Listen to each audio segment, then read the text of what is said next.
We are not licensed medical professionals. The thoughts and opinions expressed on this podcast are meant to share our experiences and not to diagnose or as a form of treatment. If you or anyone you know is currently suffering, respectfully encourage them to seek help from a licensed medical professional. The topics discussed in this podcast may be triggering for some listeners. Listener discretion is advised.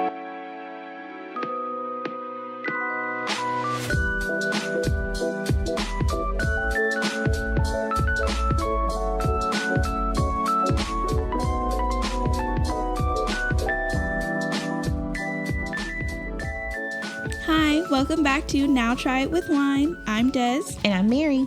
And in today's episode, we're talking about work-life balance, and we have a very special guest. My best friend, Joe. Hi. Woo! Confetti, sparkle, sparkle. Oh, she's so beautiful. Oh my God.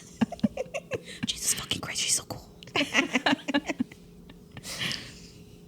Thank you for having me. Oh, thank you so much for talking. It's like side-eyeing her, like, say something. Sorry. All right. So again, in today's episode, we're talking about work-life balance. Mary, do you want to say the definition? Sure. The definition of work-life balance. The amount of time you spend doing your job compared with the amount of time you spend with your family and doing things you enjoy. The Cambridge Dictionary. Yeah, it's pretty big. Cambridge. It's legit. The smart people say this. So, I also learned that taking work home is also a norm now, and especially with people that work from home too. And I can attest to that. I work from home, and I know damn well sometimes I take work after hours. So, I wanted to add some statistics that I found from, I think it's Zippia. So, regarding work-life balance and BOYD, which is bring your own device. 75% of employees use their personal cell phones for work. On average, bring your own device employees work 2 hours extra per day. And that didn't give me a specific if it was like 7 days or just the work days. So I'm going to assume just the work days. Yeah. 77% of employees experience burnout in their current job. In addition, the burnout rate is higher at 84% with workers who say they aren't passionate about their jobs anymore. Okay, so what do y'all feel about the statistics based off that? I think the cell phone one is, I kind of expected it to be that high because when me and Joe used to work together, I know I had my personal Teams communication set up through my phone. And I did that specifically because I was working off the clock after hours when people had questions and they were on and I wasn't. So I could still be available to them. Yeah, same. I always had it on. I almost had my email on there, but I took that off. But I did have I'm proud of you. Teams.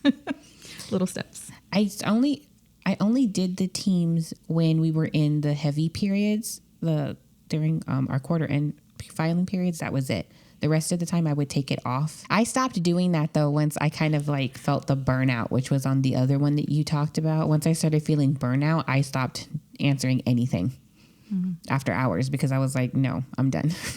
So before we actually like recorded the podcast, I forgot like to ask y'all on the podcast, what is your stance on work-life balance? So mine is, I think you should work to live, not live to work. I've transitioned to that since before it was like, I don't know. I think the way I was kind of raised and the way work was talked about with me is like, you should be grateful that you're here. You should be grateful that you have a job and that they're putting up with you.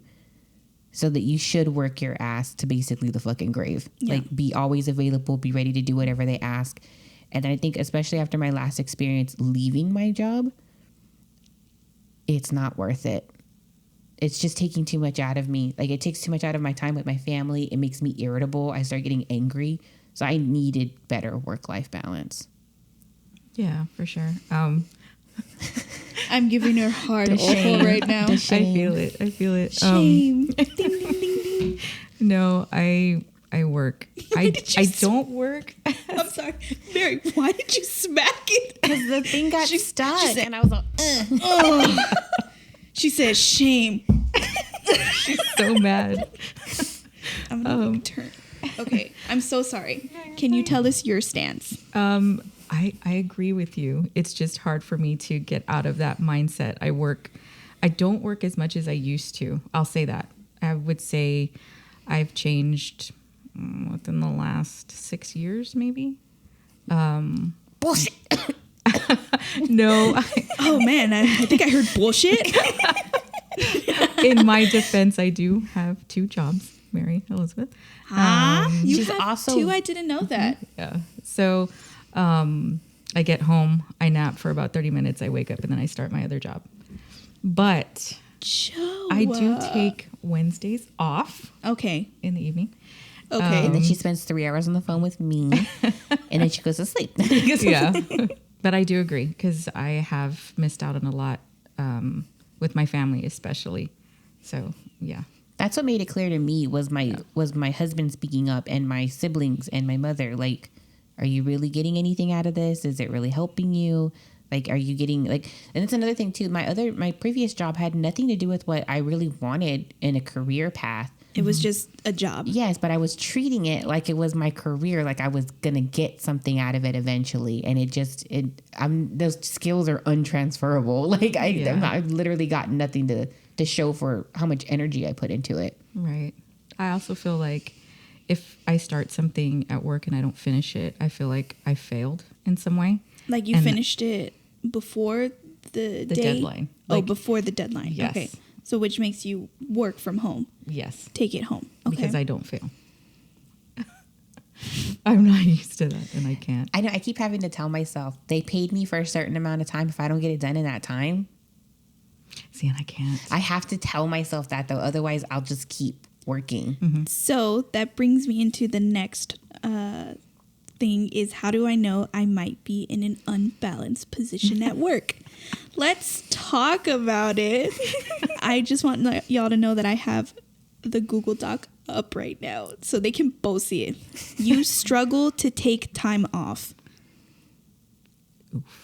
I know that Joe did. And then I started forcing her to go on vacation with me. And then I started telling her, don't bring your laptop and you better not be doing anything while we're out there, and like threatening her life. I didn't this last time. She did not. I was It's going to growth. ask. I'm so proud, Joe. That's real growth. I want y'all to know we all went last July to Universal Studios together. And I had to go back to the hotel because my sister like was hurt. And Joe was like, yeah, I got to go back because I got to work. And I was like, girl, you have PTO. Like, you don't need to do this. And she was like, well, I'm the only person that knows. I was like, I don't give a fuck. Like, close that thing. Close that laptop. Yeah. So the second one is, when is the last time you went on vacation without doing work? The Vegas trip. Which was February? Yeah. No, So- yeah. No, March. It wasn't March. I watched, it was like almost 3 minutes. It was a YouTube video I found, and it was this guy named Simon Sinek. I did not agree with the video, but I did like what he said. He said, you're not on vacation. You're just telecommuting from the beach. Yeah. That's what you're doing when you're working on your vacation. He said some other stuff that I did not care for. Not because I just felt like he was very Pro. tone deaf, if that's the best way to put it. Because he was saying like in order to get a work-life balance, like you need to take breaks during work. And if you feel like at 3 p.m. is the best time to go for a jog, go for a jog. And I'm like, just because you work from home doesn't give you the opportunity to do that. Or there's people that work in retail. There's people that have to go into work. Like they have to like go into an office. There's people that are on phone calls all day. You don't get that opportunity. Like he was saying that's the only way that you can do like work from home. Like the best work-life balance. I'm not going to say I like fully disagree with him, only because I only saw like a 3-minute video of that whole discussion that I found on YouTube. But like, He's on my no list. I know. I agree. Like, I want to take more breaks throughout the day, but it just messes up my workflow. And it takes me even longer to get back into it. And sometimes it's just not worth it if I'm working on a big project. Yeah. Like, I completely understand. Like, I work from home. So I know, like, maybe I'm like, you know what? Let me get a glass of water and let me walk up and down the stairs twice. Just so, like, I can, like, get the jitters out. That's fine. Yeah. What I'm saying, like, that I don't agree with is I didn't have that opportunity in my last job to just stop working during the workday to go do a 15-minute walk. Yeah. I also think the chronic understaffing makes it so that you don't even feel comfortable to take your break. Yeah. That you feel obligated. Mm-hmm. So that's another one. That's the next topic or the next point. You feel obligated to come in. Example, if I don't go in, blank will be alone and have to do extra work today. Yeah. Yeah, I feel that a lot. Me too, because they're I'm my gonna friends. keep side-eyeing Joe. Side-eye. Me, not so much now because I'm pretty much the only one that does my position. But when I was in a different department, mm-hmm. I definitely felt that.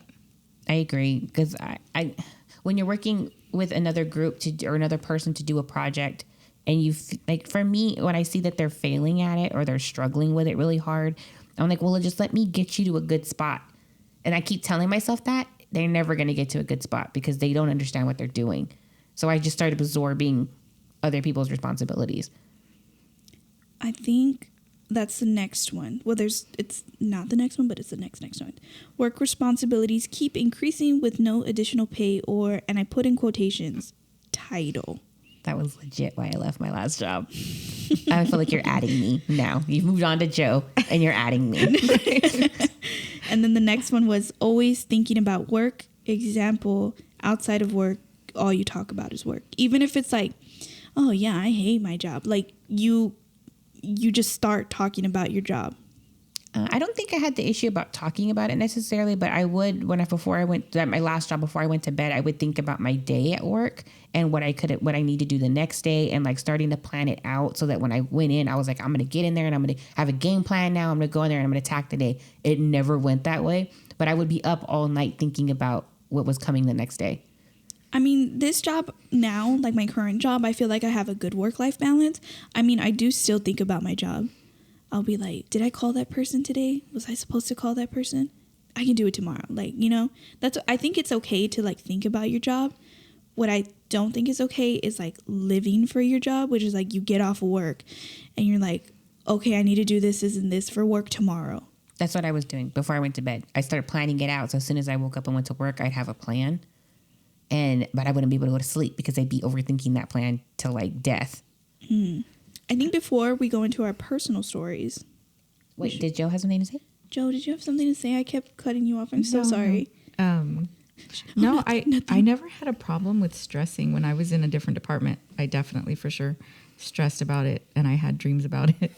I feel like we all had a work like nightmare. Did y'all? Yes. Mm-hmm. Yes.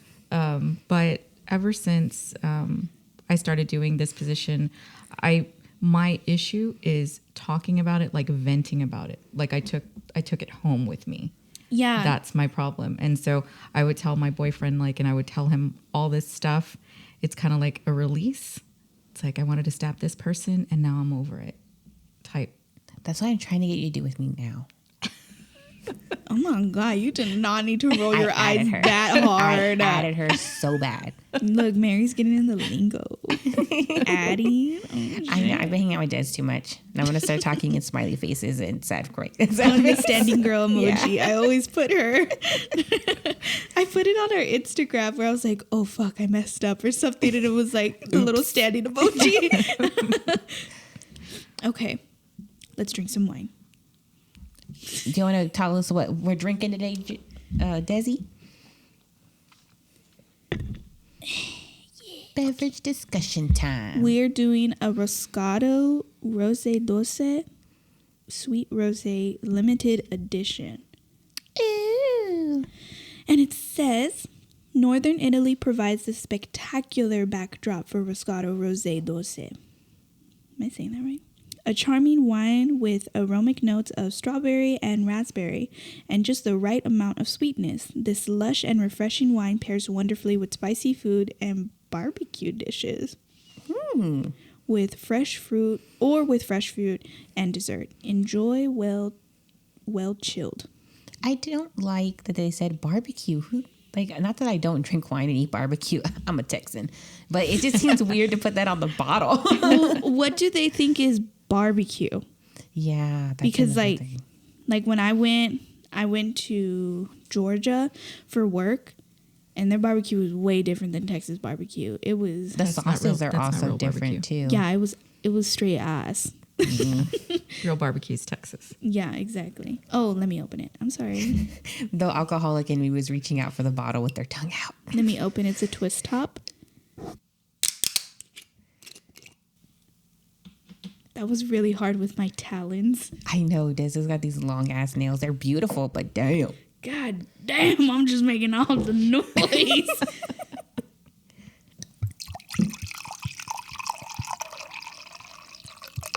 You ruined mine. I just want you to know that. I know, I'm so sorry. I got it. I was like holding my breath. I was tilting the cup. And I was like, fucking bonked it. I'm sorry. It smells beautiful. Yeah, it smells like All right, I'm gonna be honest. We were gonna lie to you and say that Joe was drinking wine. She's not a very wine drinker, and I gave her apple juice in a box, and that's what you just heard. Hey, I can do my own ASMR with my box. Let's all drink our juice. Juice. Ooh, that's ass. I actually really like it. All right, That is really good. I really like it. It's not they overly. know you're drinking apple juice. It's not overly sweet, as much as I thought it was going to be based on the strawberry. Could you drink this while eating barbecue? I'd rather want a Coke or sweet tea, I like it. but I mean, if this was like the only thing, I guess. Maybe it needs to be colder too. It's chilled, but it's not like It's good, freezing chill. but I feel like I taste pata.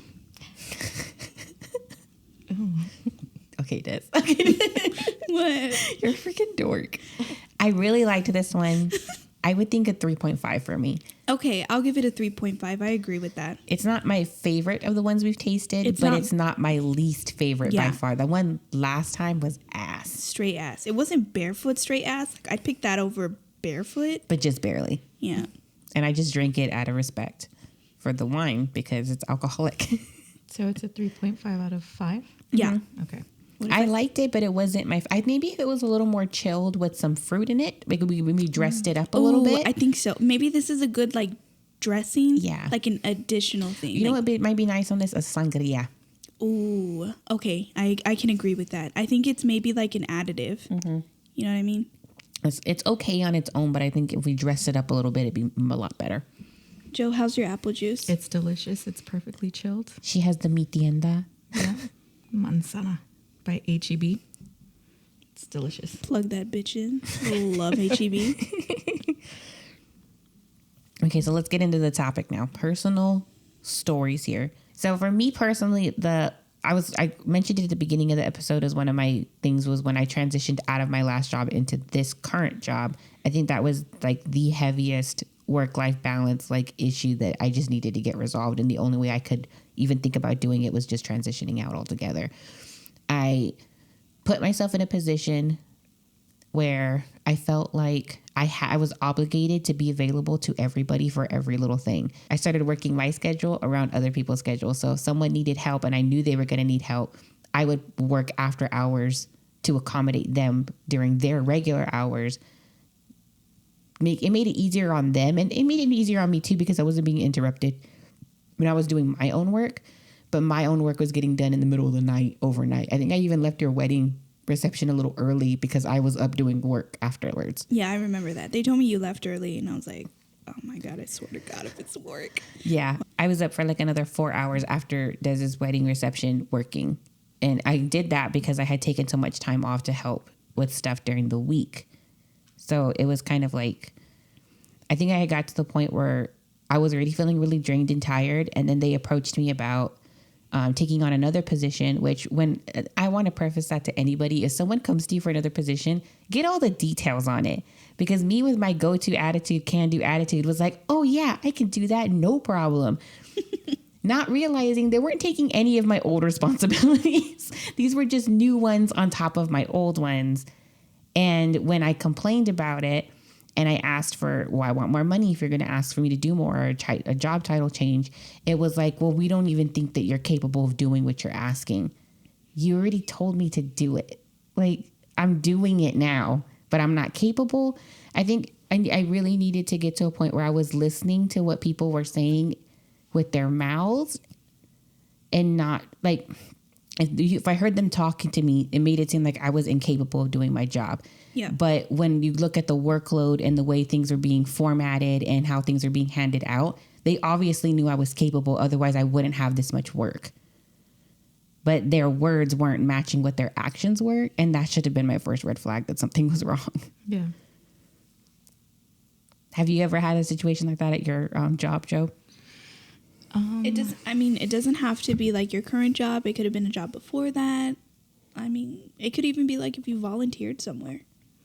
No, I feel like I've been put in certain positions where I do take on more. I try to be helpful. I try to help everybody. It doesn't matter what department they're in. And I think it all very much depends on the people. Like your situation, very much to me, it depended on the people. Where I'm at is those people, they're the types that you give them an inch, they're going to take a mile for it. And so then it turned into me trying to help people. And then when I didn't have time to help them, it's like, well, she's just not doing her job now. And it never was my job. I was helping you. And so that's kind of the struggle that I had there. I think it's an easy trap to get stuck in when you're always a certain way. I think we had talked about that a little bit on a different episode about me and Robert, where I was always kind of doing more than enough for everybody. And then when I finally got tired and say, I can't do all of it by myself anymore, I need you to step up. All of a sudden, I'm a bad wife. Yeah, you're the bad guy. Mm-hmm. And I think that with work, it's just as easy to follow in that kind of trap because people are always looking to take advantage of the situation so they can do less and get away with it. Right. Yeah. I think, I don't know, maybe if it's like a people-pleasing thing, but I mean, that was my situation and people took it for advantage, you know what I mean? So I feel like, was that the same situation for y'all? Yeah, and I feel like it comes a lot to leadership. You know, them willing to take advantage of that rather than helping the team get to a point where we're all working at that level. It's just, I think for them, they find in my experience, they find the ones that they know they can go to and exploit the shit out of them. Mm. Yeah. Mine's a little longer. That's like, we'll go to you with, now to Des in the newsroom. Hi, everyone. So my first real job was at the medical office, and in the beginning I loved it. I loved it because we were staffed correctly. By the time I was ready to leave, I was already there for 3 years. We were understaffed. I did everything, almost everything. There were some things I couldn't do just because I didn't have the experience for it, you know. I was front desk, so I was doing phone calls, I was doing checking in people, I was taking payments. As I know, if you're not in that environment, you don't really understand. But sometimes we would see almost 60 patients a day, and that's in and out, in and out, in and out. So I had to check them out. I had to schedule their next appointment. Oh, actually, I do need your copay, so I'm going to need you to pay that now. So I was doing that back and forth. That's a lot. We finally got another person, and she helped me so much. But the thing was, I wasn't getting paid enough, and I was staying almost an hour every day after work. I would go in at 8, and I was supposed to leave at 6, and I would leave at 7:30. And they told me that I needed to stop doing that, but then would get mad at me because I wasn't doing the work I needed to do. I stayed there a lot longer because I loved the people there. I know I said in another one that like someone was mean to me. I don't care. That person was so nice to me regardless. Like like my coworkers there were like super nice, and I stayed a whole year. Like 2 years was maybe I should start looking for another job.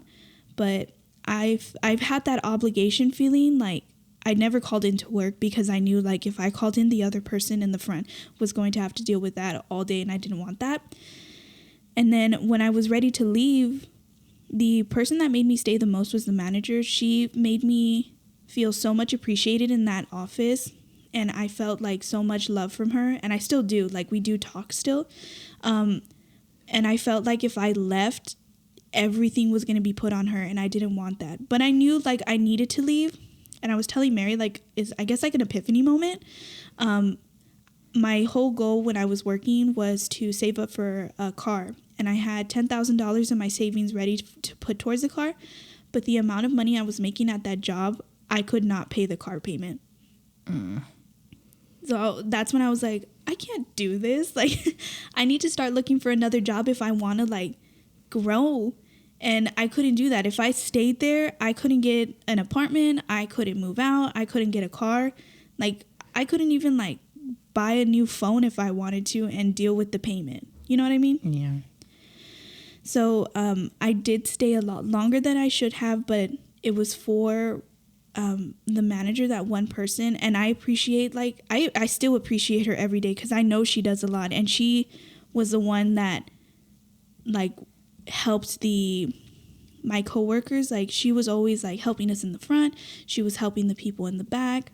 She was always working. I felt like she was doing way more than the owner, in my opinion, you know?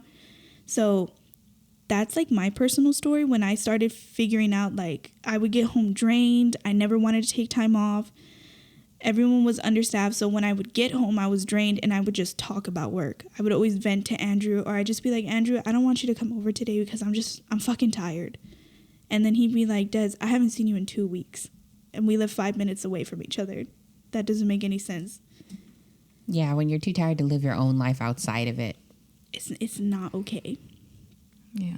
I think I can understand. I know I can relate to the staying somewhere longer because of the people you work with and the family that you make there, because you spend so much time with them. Yeah, they felt like family. I mean, I don't really stay in contact with them anymore except for one person. And still to this day, like, I have them on Facebook, and I'm like rooting for them all the time. Like, I'm so happy you like bought a house. I'm happy you got a car. I don't know. I'm happy. I don't know. Your kid's in T-ball. I don't know. I'm like trying to think of like things. Yeah, I think I stayed longer at that other job because I felt like, even though I was overworked and like stressed out, at a certain part of me felt like I was helping my friends. Like, I was helping my friends out.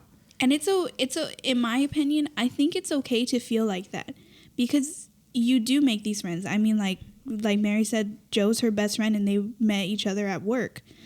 I don't think it is okay if that specific person's coming to you and being like, well, if you leave, like, yeah, I'm going to have double the workload. Are you okay with that? Like, when I told the other person that was working the front desk with me that I was looking for another job, she was 100% for it. She was like, you know what? You do you. I know you need to look for another job. It's totally okay with me, you know? Mm-hmm. Yeah, and that's what I told Mary. Like, we didn't work in the same department, but I did tell her, like, yeah, it saddens me that you're not going to be there, you know, every day. But at the same time, what's most important is, you know, her stability, her happiness, her mental health balance, work-life balance. Like, you have to look out for you, because that's what everybody essentially is doing. They're looking out for themselves, and that's what you have to do. And it's hard because you are like surrounded by friends. You don't want to feel like you're being that way with friends. I think that's another trope that people fall into with their employer, is when they keep talking to you like your family. We're everybody's family here. We love you. We'll do anything for you. It's easy to get lost in that because, again, like what I was saying, their words weren't matching their actions. Right. And it became very clear to me that there was a disconnect there. But I was so focused on the words, I was willing to ignore the actions and vice versa. Mm-hmm. So like at the medical office, it was a small business. It was run by only one doctor. I said I'm in a medical office, obviously, right? Mm-hmm. They own that place. I understand we were understaffed. I knew that because I knew like it's just that one doctor that's running this whole building. What I guess like upset me the most is that we would have like monthly meetings, and they would tell us like if you make this if you make a, what is that like?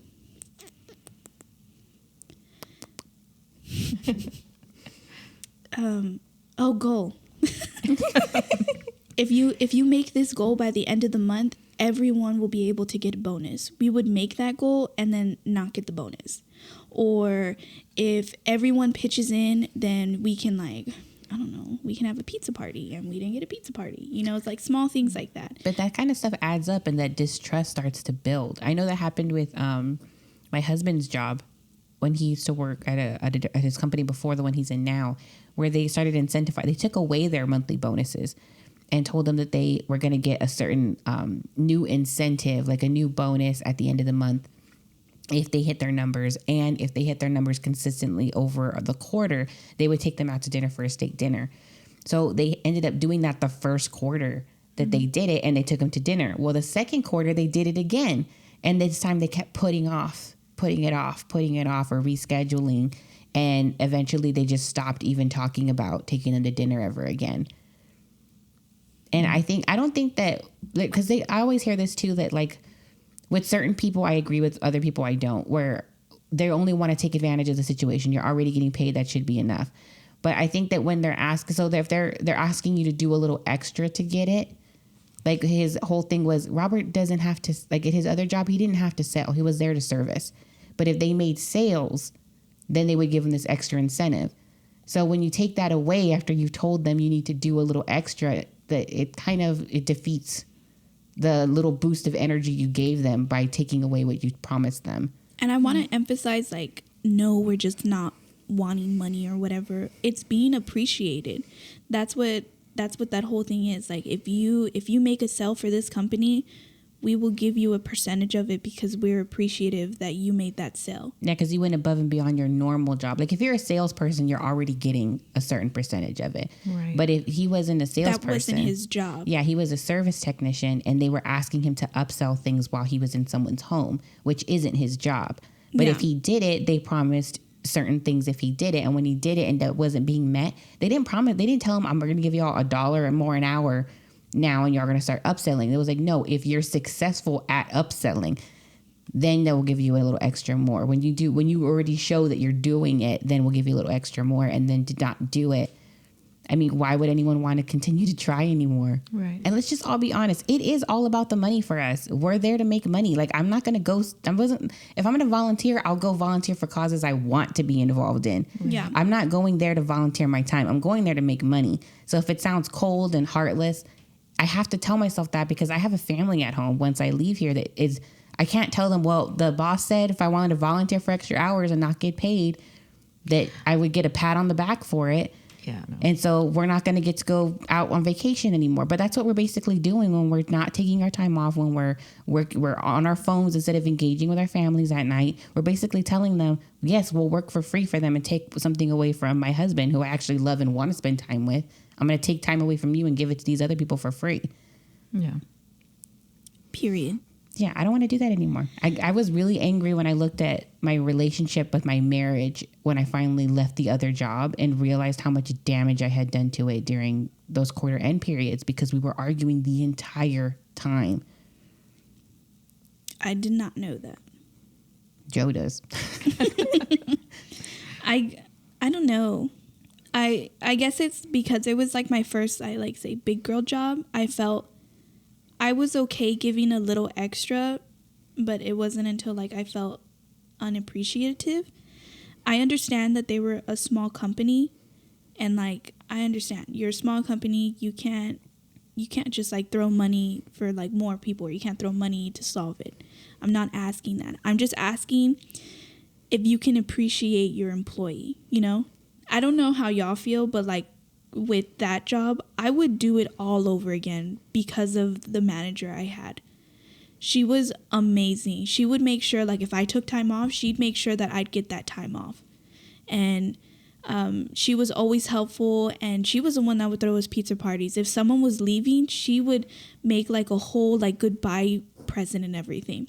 But a manager does make a huge difference because yes. they're the most direct person to advocate for you. Yep. And if you don't feel like you're getting that advocation going on, then I could totally, and that's the whole reason why I just couldn't do it anymore. And that's what my manager was. I don't know like how your like y'all's like managers were at your past job and your current job, but like she would always advocate like, no, they made that goal you told them, give them something. They need something. You said if you made this, you would get a bonus. She was like a huge advocator for us, the front and the back people. Yeah, that was not my experience. I don't want to sound messed up, but it was not my experience. It was a lot of talk and no action. Yeah. Which made it very confusing for me because I thought this person had my back. And when you figure out that that's not necessarily true, it's a harder pill to swallow than if they had just said no to your face. For sure.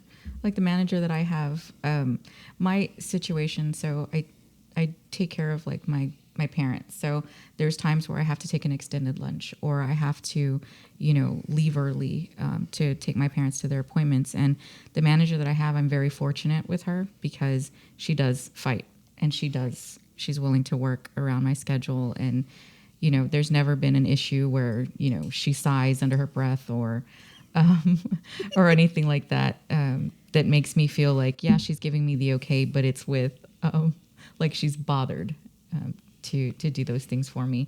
I don't have that issue with her, and I'm very glad that I have her as my manager. I agree. I love your manager. She's such a sweetheart. She is. It's not even that they intend to be like the managers that I've seen that are less than what ideal. Mm-hmm. Most of the time, from what I've seen, and this is just me giving them the benefit of the doubt, it's how comfortable they even feel in their position. If they're not being empowered as managers, they're not going to perform.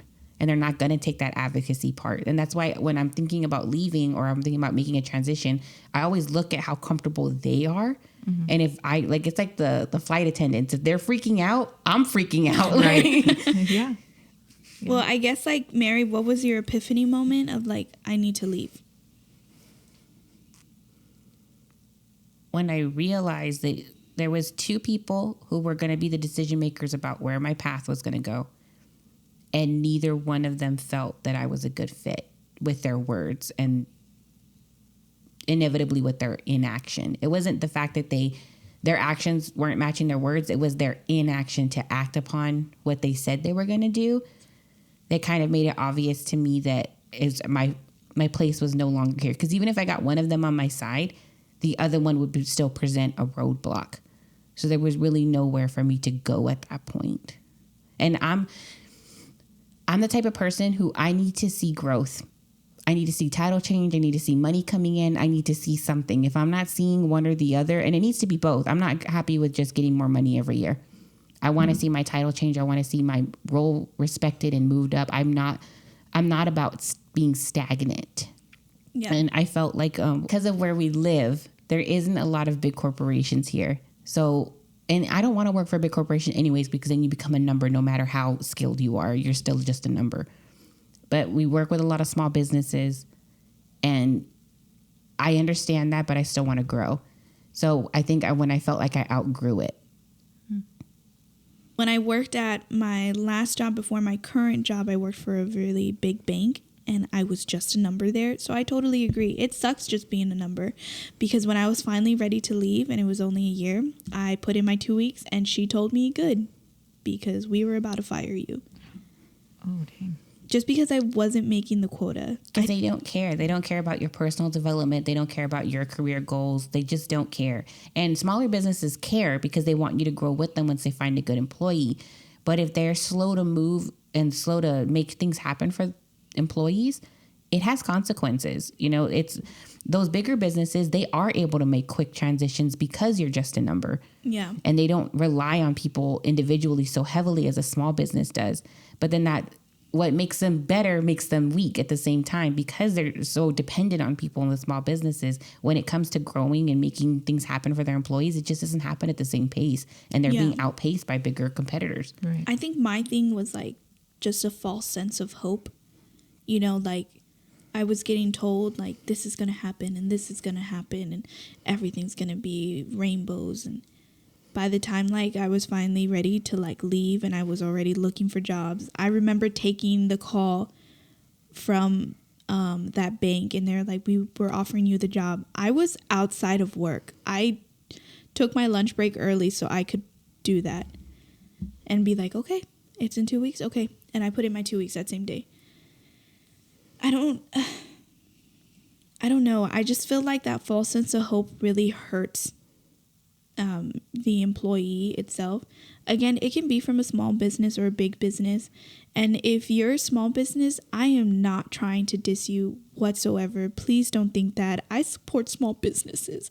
It's just more so there are some that I just feel like only care about themselves. Yeah. And I'm not saying that's how I felt at the medical office. I just know that from experience myself, you know? Yeah. Because it's so demoralizing, because for me anyways, I'm not saying all workers work like we do, because it's clear that other people do not take their work as personally as we do. That because I'm so dedicated to making good results and performing for somebody, it hurts when I feel like I've invested so much into because they're not only investing in me, I'm investing with them with my time. Yes, they're paying me to be here, but I'm becoming more skilled doing their processes over time. I feel like at least for me, like I chose that job because I saw something. I trusted you. I saw a difference in you. Like I was so happy when I did that interview, you know? Mm-hmm. So of course, like you picked that one and you're going to put your time and effort to help them as well. Sorry, you can continue. No, I totally agree with you, because I'm the same way. Like once I took me a long time to find a new job when I transitioned out of my previous one, because I wanted to try to find something that I was going to feel comfortable in. So I wouldn't feel like this, the sword of Damocles kind of hanging, like this albatross hanging over my head the entire time while I was there. And I do still feel like I made the right decision to leave when I did. It was time. If I had stayed there any longer, I think it just would have kept going on and on. It would have repeated the cycle, and eventually it would have affected my personal life more than it already was. I feel like you'd be doing manager shit, but still have the assistant title. I didn't even have an assistant title. I was a peon title doing extra shit. Mm-hmm. I'm looking at you and I'm like, back me up that it's truth. Otherwise, I'm being dramatic. No, I agree for sure. Mary did a lot, and I don't feel that it was recognized. I have a lot of disagreements with how all of that went down. Because the entire time, Joe, because she's so invested with where she's at, she was advocating me like, just give it more time, talk to like certain people. Mm-hmm. And I'm going to be completely honest, I don't have the same relationships Joe does with people. Because Joe's, she's a little more strategic than I am. I'm a balls out kind of person. Like I'm just going to do what I do and just go through life. And if it doesn't work out, it doesn't work out. I'm okay with that. I don't really like to, especially when I'm at work, I don't want to have to feel like I'm playing into something like a politicking or anything like that. Like I just want to go in and do my job and go home. Yeah. And I feel like some jobs, especially in the bank one, my previous job, oh my God, it was such a click. If you did not, if you didn't give a good vibe off to the manager, she was not going to do anything with you. And I think that was my thing, because I would get good responses, because like after every call, it was a call service, right? Like after every call, I'd be like, okay, don't forget to like do the survey. Every survey was 5 stars. And she was like, yeah, we're going to fire you because you're just not doing good here. Like, what the fuck? Like, what do you mean I'm not doing good here? Yeah, and I think that's another miscommunication that happens a lot in the workplace. Their metrics are different from your metrics. Yeah. Because I would sometimes hear the same thing, like, you're not closing enough this, you're not doing enough that. And I'm like, well, I'm not really heavily doing any of those things. I'm doing X, Y, Z over here. Mm-hmm. I'm putting in time to sitting with people, training people, walking them through things over the phone, getting on calls with other departments. Like, you're not going to see those go down until these go down. And this is where my work is really being utilized. Right. But people aren't seeing that because they're looking at different metrics. People aren't talking to their employees about what they're really realistic, what their days are looking like anymore. Yeah, I want to like heavily emphasize that. Be very open with each other, because maybe we have like a business person that listens, or maybe we have an employee. Just ask the question, because in the end, like, it's going to help both of y'all. Yeah, when we're trying to fix things like this, communication in a workplace is very important. And if you don't feel like you're being given the opportunity to communicate, or you're not communicating in the same way, express that. Yeah. I also feel like, again, I keep going back to it depends on the person, because you can't expect a professional result when you're not working with professionals. Oh, she tells me that all the time, and it hits. Dang, we're gonna use that as a quote. Because that was gold. Dang, say it That one more was time. liquid gold. Say it one more time. But slower in a sexy voice. Yeah. I don't even remember what I said. You can't expect to be a professional when you're working with people who aren't professional. Was that what she said? You can't expect to have a professional result when you're not working with professionals. See, that was a sexy voice. God. No, but I agree with you. Like, because I think for a long time I kept expecting more than what was realistically capable of the people I was working with, and I think that's another reason why I stayed as long as I did, because I kept hoping it would match my expectations at some point if I kept putting my energy into it. So you were hoping for change and the false sense of hope type of thing. Okay, I see that. I guess being honest with yourself is very important too. Yeah. When you're analyzing the situation. So, with that, I guess we should ask, how can we obtain it? Like, so I know we talked about like the work-life balance itself, but we haven't talked about like how to Obtain it. this work. What is it? The S tier. How do we get to S tier levels here? How do we do that? Right now, we're in the beginner level. We're going to need to go advanced. We're not even jumping to like hard, intermediate. We're going straight advanced. Like, this is meant for people that have been playing the game for thousands of years. And you're tired of playing the game and you want to fix things. You want to fix things? Here are some lists. I think we should start off by saying, when you're looking at an aspect of your life that you want to change, you have to start to become intentional with what you're doing and what you're saying. Because I feel like that was my biggest issue. I would complain about it, but I wouldn't do anything about it. Yeah, it's okay to vent to people. Mm-hmm. I mean, if you're comfortable and you're in a safe space with that person, vent to them. But like Mary said, be intentional. Have some follow a change. Mm-hmm. And do actions that are going to encourage that change to happen. So what was the first step, Des? So the first step is start small and build from there. And the example is, and I think this is a good example because this was my struggle, leaving work at your designated time. If you're supposed to leave and clock out by 6 p.m. or 6 a.m., I don't know, maybe you're an overnight guy, who knows, overnight gal, leave by 6 p.m. or start taking your lunch break. So I wanted to emphasize on this because I was like, take your lunch break. It's a fucking right. I actually looked it up. It is not. Not where we live. In certain places in the country, it is of the law that for every so many hours that you work, you are required to take a lunch break. So look up your local laws if you have any questions. Look up your local and your state laws. We can say we're from Texas. I think that's okay. It's too big. I think I gave it away with the HEB. Oh yeah, that's true. In Texas, I'm not. There's not a law. Yeah, in Texas, there's not a law, but it does state if the company gives it to you, you are obligated to take it. If they I don't know, some people will tell me oh, well, I didn't take my lunch because they don't count it. Even though it's in your contract. That is against the law. That's against the law.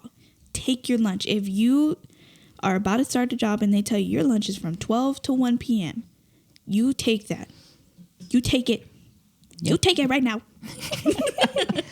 There's also if they tell you that you have to work through your lunch and they clock you out afterwards, that is against the law. They Illegal. they cannot adjust your time card. A lot of people you would think would know this, but they don't.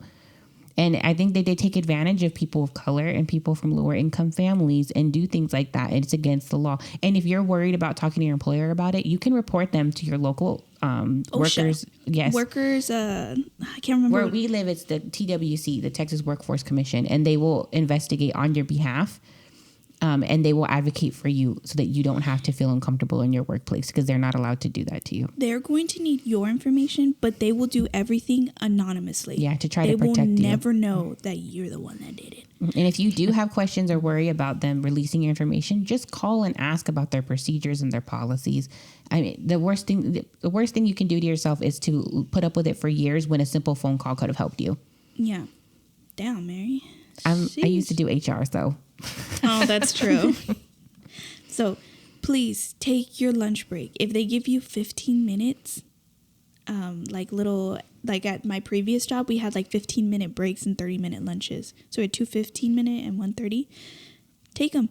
Mm-hmm. That manager, the first 15 minutes, she actually made us do meditation. Oh, that'd be nice. I fucking slept through it. Yeah, I was going to say I'd sleep. That 15 minutes, I fucking hit my bed. I know. Now that I work from home, my whole lunch hour I spend sleeping. And I love it because I wake up afterwards and I have a whole burst of energy. And when I get off of work, I'm not tired. I get up and I start cleaning and straightening things up and doing things I never would have done beforehand without that power nap. Yeah. It do be nice. So if they give you a break, utilize it. You're not hurting anybody. And it's literally the work is going to be there in 30 minutes. It's going to be there in an hour. You're hurting yourself if you're not using it. Or if they do use it, they're not hurting anybody. Yeah, if you use it, you're not hurting anybody. You're helping physically and your mental self. Mm-hmm. So the next one is, remember your self-worth. I'm going to yell that next time too. Self-worth, self-worth. Self-worth, hoorah. So we already had an episode about self-worth. Remember, I said in that episode, and I'll say it again, know your self-worth. You are so much more important than that employer is. You were kind. You are smart. No, you is important. But be honest with yourself. If you're in a big corporation right now and they're not appreciating you, you're a number. You can go somewhere else. It's scary. It is scary to change jobs. It is terrifying in some situations because of situations like what Joe's talking about where you need a lot of flexibility and you're worried that you're not going to get that somewhere. Ask questions, put it out there because there's so many employers nowadays that there weren't in the past that are willing to make those adjustments. Mm-hmm. I'm not saying that my current job is perfect because it's not, but the flexibility I was afraid of losing when I left my last job, I still have here. But I never would have known that if I hadn't put myself out there at some point. It's okay to ask questions for, like, if you're in an interview with a new employer. They're trying to impress you, like not the other way. Like, yes, you want them to hire you, but when it feels right, it'll feel right for both of you. My favorite one was, why are you looking for a new person in this position? I think I said it way better. I'm so sorry. If I find how I said it, I will put it in the little descriptions. But I basically said that, like, why are you looking for a new candidate? What's up? Tell me the story. Yeah. Who quit? What's going on? Tell me the truth. Was they sexually harassed? Is that the issue here? Oh, no. Okay. Sorry. Okay. Sorry. Oh, my God. She stole money? You're fucking kidding. I would have fired her too. I don't steal money. Choose me. I work from home, so I have no access. All right. And the next one. And I put it says the sentence, and then it says ×3. So I'll say, then Mary will say, then Joe will say it. Okay? Got it. No is a full sentence. No is a full sentence. No is a full sentence. If your workload is full, know when to say no. And yes, we know it's hard, but it's really important for your mental health. Very important. I think that, and I think a lot of us, especially as women, struggle with it in and out of the workplace. Yes.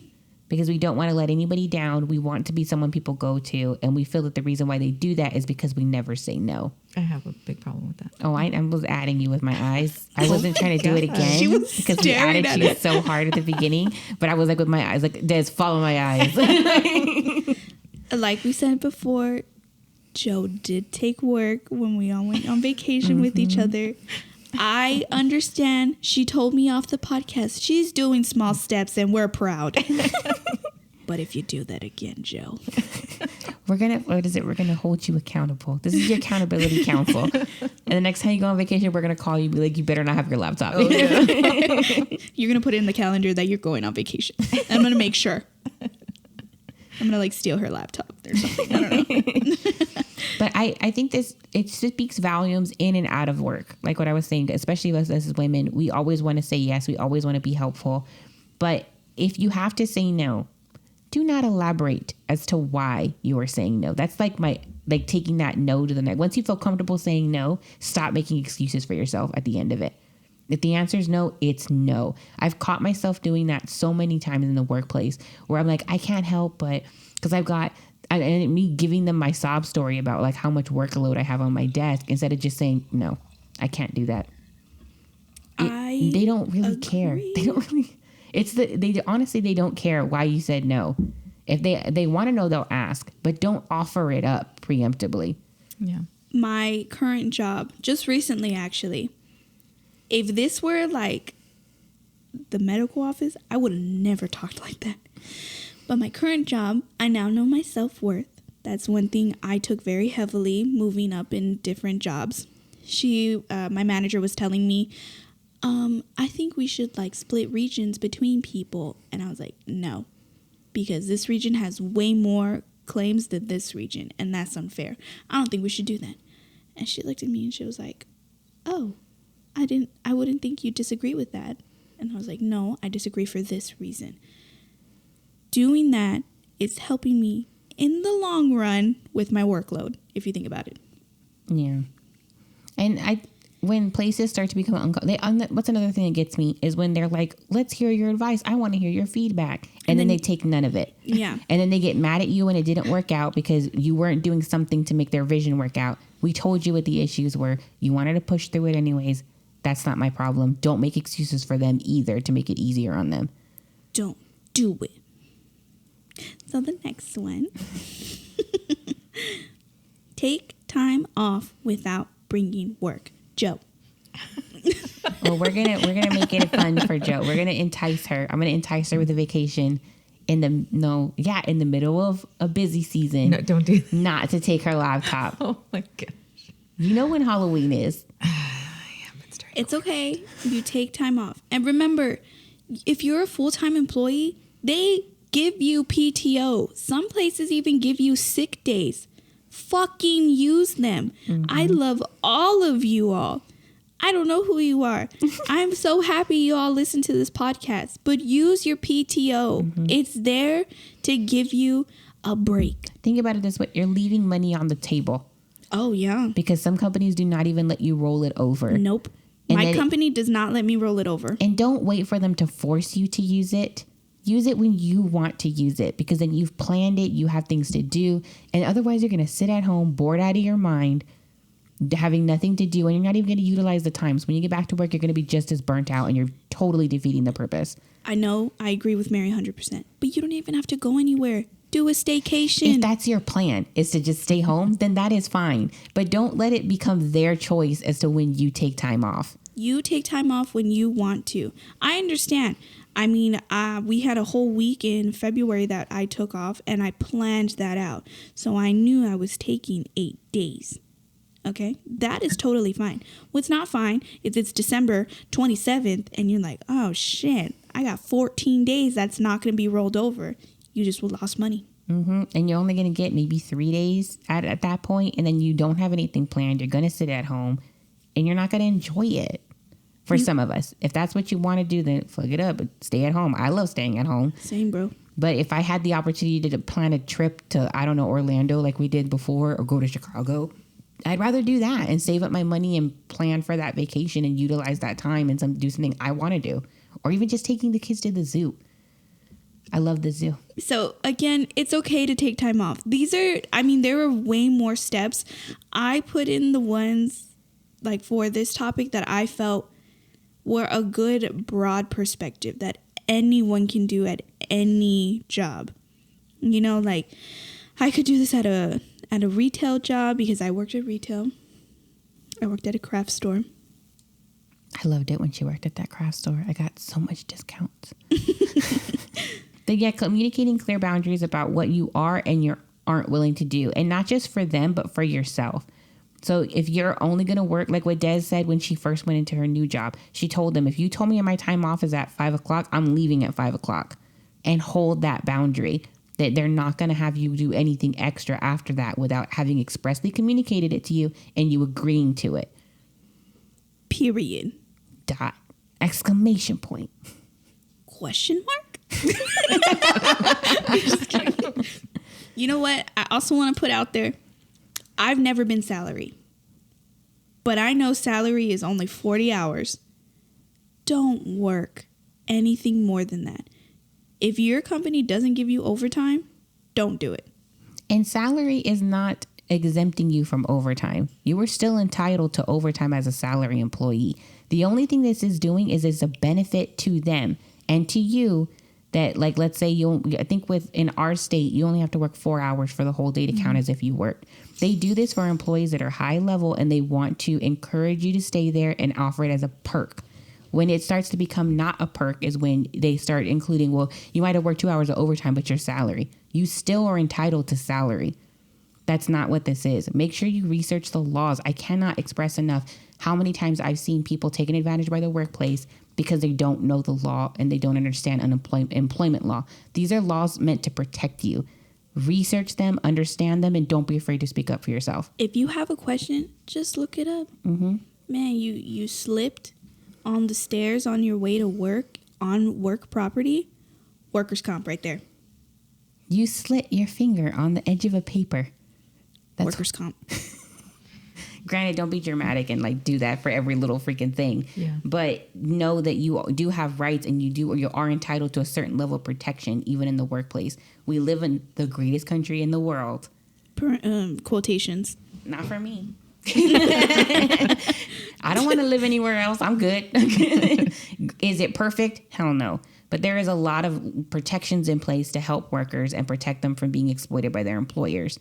Do they work perfectly? No. And so sometimes you're going to have to make the decision to leave if you're not getting what you need. And I'm going to be honest, they know the law too, and they're going to work around it to exploit you. So learn, educate yourselves, people. I'm going to be honest. I fucking work HR. I know these fucking laws. I know how to work around them. But that doesn't give the employer the right to. Mm-hmm. So just educate yourself. Your education is your power. Edumaki. Okay.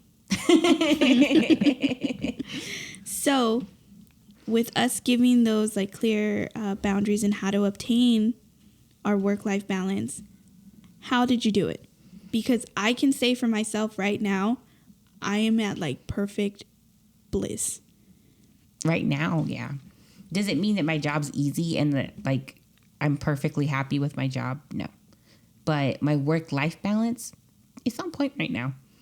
I get off of work and I feel good. I think what I needed to do in my situation was I just needed a hard reset. I think I got to a point where I'd reached the ceiling of where I was at and I needed to go find a new building. Ooh.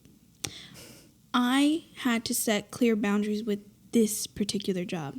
I remember going through the interview and I let them know that I'm all for it. I'm a team player, but I'm not a team player after 5 p.m. because that's when I'm off the clock and I'm not getting paid anymore. I don't mind working an extra 15 minutes because I do get overtime. I'm an hourly person right now. I'm not salary. I'm not okay. When I first started my job, my supervisor was like, hey, I'm going to go ahead and set up a Teams meeting for 5:30 so we can talk about how you're doing the first 6 months. And I was like, I'm not going to be here at 5:30, so, I mean, you can make it, but I'm going to decline it. We can do it at 8 a.m. tomorrow when I start my shift. I set those clear boundaries, and I said no. and communicated them respectfully. You weren't trying to be ugly. It's just like, I don't work that time. I'm not going to come in extra for it. Exactly. Because they weren't going to pay me for it. I already knew that. I knew they weren't going to pay me for it because it was off the clock. Fuck no. If I go to dinner with my coworkers, I'm on the clock. I don't care. If I'm using that company card, I'm on the clock. That's not, I agree that's your boundary, but mine's a little different. It just depends. Like, if it's my normal time off, then I'm okay. And I volunteer to go, then that's fine. But if they're making it mandatory or communicating it's mandatory me in any kind of way, I expect to be paid for that time. Okay, let me clear that. Yeah, it was a mandatory dinner. Yeah, no, I don't fuck with that. If they're going to make me have to go somewhere off the clock, they going to pay me. Yeah, if it's volunteer, like, oh my God, me and my coworkers are going to hang out. Fuck yeah. And they're going to foot the bill. Maybe they want to do like what we used to do, a team building exercise where we got to do something off the clock. You didn't have to go. If you wanted to go, your team was going to go do bowling after work or whatever. And you could volunteer to go, then of course, I want to go bowling. I'll go if they're going to pay for the food and stuff when we get there. Sure, fuck it. Why not? But if they're making it mandatory where I have to be there, where I couldn't decline if I wanted to, then they're going to pay me to go. Otherwise, I'm not going. Yeah. Joanne's a little bit different. Yeah, Joe, tell me your perspective. Let's hear it. And don't fucking lie. Don't sugarcoat. Well, it's hard for me because it's not necessarily where if somebody were to tell me, yeah, you have to be here, then of course I agree. You should be compensated for it. But you said that with the biggest like what was it with those kids who cross their fingers when they're about to lie? Don't look under the table. No, but I have. It's more so like because I do something in not necessarily a group setting. If I have not finished my goal for the day, I will stay past my shift. Even if you're clocked out? If you're I'm not going to answer that. Joe. Betrayer. And she's telling the truth. She uncrossed her legs. Oh my God. Becky. Okay, because that is a fireable offense. I don't do that anymore. But I have in the past. I felt the pressure to do that. I'm okay with that. Yeah, I felt the pressure in the past to do that. In order, like, I'm not going to use names. I know them. Yes, you do. There was a period of my employment where I was being told I was underperforming. And I was being compared to a certain employee who I knew was working extra off the clock. And I was being compared as to why my numbers weren't matching their numbers for completions or number of escalations or whatever. And I knew the truth, and I wasn't going to put that employee on blast because she was my friend. I wasn't going to take it to that level. But you think you're saving yourself, but really you're creating unrealistic expectations for your employer, not just for yourself, but for everybody else who works around you. Mm-hmm. And because you're choosing to do something that you shouldn't be doing anyways, you're making it so that they hold that expectation of you. Even let's say you get tired of doing that and you just stop doing it. Now they're going to be wondering why you're underperforming. And they've used you as a scapegoat for everyone else to compare them to when we don't have the same hours in the day technically anymore. Right. Mary ain't no snitch. Moral of the story. I'll go down for you. She's not a rat. I'm not a rat. I'll keep my mouth shut. I don't want to mess up someone else's money. And there's been instances where I've seen clear mistreatment at work or in like being unfair to somebody, just to me over somebody else. But I'm not willing to take it to that level where I'm going to go rat on it. Yeah. I'm not sure how to. I'm a ride or die hoe. Got it. I'll summarize that one. I think I lost my train of thought. We're talking about what we did to like finally fix everything, and mine was a hard reset. I think mine was that epiphany moment of I'm not making enough money. But I think you hard reset too. Yeah, well, that was a hard reset. But at the bank, like customer service type of stuff, I just wanted to fucking leave that job. I hated that job. I understand because that was me. With that specific job, I needed the job. I needed money because I decided to live on my own and get my own apartment with my best friend. But I hated it. I was always getting like pestered. I worked in the collection field. Ugh. So people were really mean. I understand. I was doing it during the peak of COVID. So I understand you lost your job and everything, but I'm only doing my job, and I know like you get phone calls every day because I know that. I had to call someone 3 times in a day, and I didn't know, like it was just like random, but like I still got those phone calls. Oh my God, they would call me every name in the book. Someone told me they were recording me so they could sue me. Another guy asked me what color my panties were. I'm sorry. Classy. I had a cousin who worked at QVC, and some guy would call and ask them to say the names and colors of each pair of women's underwear they had for sale. What the fuck? It was a weird job. It was a weird job. They are like, I mean, that job was weird. Again, I don't think I could have, just like taken off my headset and gone for a fucking walk like that Simon guy says. No, Simon, not all jobs are like that. So with that job, like it was just like mentally draining, physically draining, and I was just tired. And that's why I got this job. This job, I decided to change. And Mary's right. I did do a hard reset because I went straight from like call service to another medical job. I like did a hard reset, yes, but I did state clear boundaries when I was in the interview. I said I'm a team player. I will do anything for this job. Like if you need me, fucking call me. But either call me during my business hours that I am employed with, which is 8 to 5, or tell me that you need my help and I'm going to be paid overtime. I'm fine with working the shit out of the 8 hours. I will work the entire fucking time. Yeah, don't get me wrong. I fucking like, you give me shit, I'm knocking that shit out. Like I have zero, like I give zero fucks. I'm about doing the work and getting it done, and I'll bulldoze people if I need to get that work done. It's gonna get done. I just don't want like being taken it. Like once I leave, I'm done. Don't keep bothering me. I've done all I could for you. Yeah, I guess like I think it's Mary and I both, but we're done being taken advantage of from these big ass corporations or little ones. I love and hate you. We support small businesses here. We do, and we kind of hate you a little bit at the same time. If you exploit your employees. Yeah. If not, we love you. We chill. We'll promote you. Reach out. Joe, what are your techniques for obtaining work-life balance? I haven't yet. Well, no, that's not true. I know you just said you went to the most recent. That's true. That's true. So have yourself a Mary who's gonna berate you and hold you accountable and be like, "Are you kidding me?" Yeah. No, I have cut back quite a bit from working till 4 a.m. and clocking back in at 6 a.m.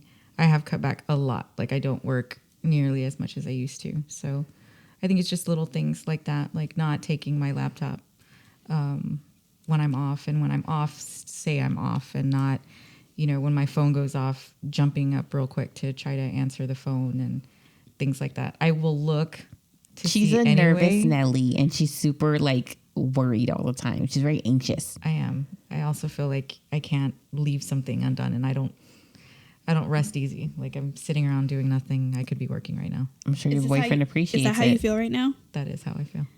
Almost all the time. I'm sure your boyfriend appreciates that kind of can-do attitude. Give me back my manzana right now. No, this isn't nothing, if that makes sense. No, but I completely understand. I was just joking. But I understand, like, I could be doing something else. Yeah. But no, I have been taking steps, little things like that, like not answering the phones, putting my personal cell phone on Do Not Disturb to where... Period. Yeah. Don't make excuses. You're not going to answer. It's okay. I'll send you this Google Doc. I appreciate it. I want you to live, laugh, and love by it.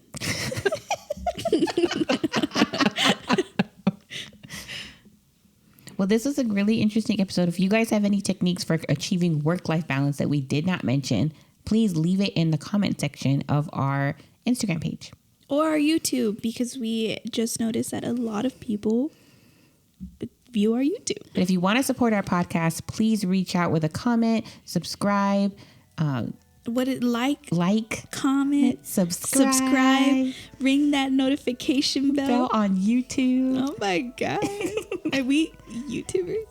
I think we should. If you guys want to see us do an actual video and not just a podcast, leave that in the comment section too. We want to hear. We want to give you content you want to see. Yeah, give us feedback. We want it. Yeah, especially going into season 2, we're doing a lot of revamping. If you see something that you want, or you have a suggestion on content, or want to be a guest on the show, we're always open to having guests on the show. Please reach out to us in the comment section. Thank you so much for tuning in and drinking wine with us. I'll now try it with wine. We'll see you next week. I'm Des. I'm Mary. Oh, I'm Joe. We never tell our guests. It's my favorite thing, because we're like looking at them like, come on, say you're Joe. I was reaching for my apple juice. We'll see you next week, guys. Bye. Bye.